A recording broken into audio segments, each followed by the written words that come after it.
Like I said, I know enough to set it up.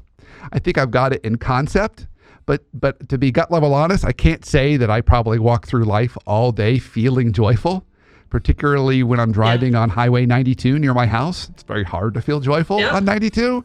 So I really want to dig into this topic, but before we do, just for folks who maybe aren't familiar with you and your work, share a little bit about who you are and what you do. I think that would be a good starting place for us.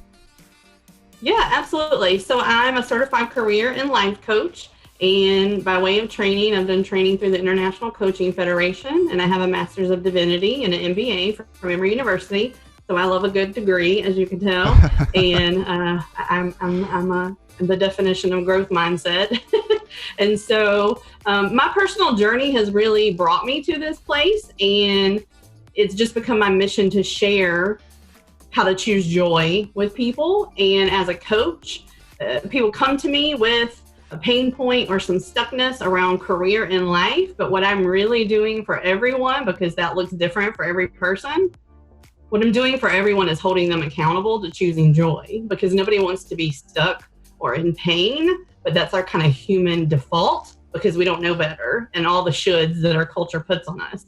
So it's really holding people accountable to what they say they want more of, which is joy and happiness and purpose and peace and all those good things that kind of fly out the window in the day-to-day busyness that we get caught up in. See, I love the way you said that, because for me, when I hear that, it almost feels like pairing two things that don't go together, but they obviously do. Yep. Holding people accountable to choosing joy, because we often think joy is going to be this thing. It's going to, it's just going to come and, just land on me one day. I walk outside and joy's just going to kind of settle onto me. But you're saying, no, you got to, I'm going to hold you accountable to choosing that, to doing the things that you need to do to kind of get there, which is really an interesting concept. So maybe that's a good starting place. Why don't we dig into this? If I was your client, which I think I probably should be your client, where do we start? Yeah. So I have 5 steps to think about. And the first one, before we even get started, is to really debunk the myth that joy is a destination or a math equation. Joy is not a place we arrive after we've checked all the boxes or we plugged in the formula, right? Happiness, the same thing. People think, it's these steps. The reality is it's within you right now. You can choose it. So people get focused on the joy because that's the shiny, happy part. And this mystical thing. The work is the choosing.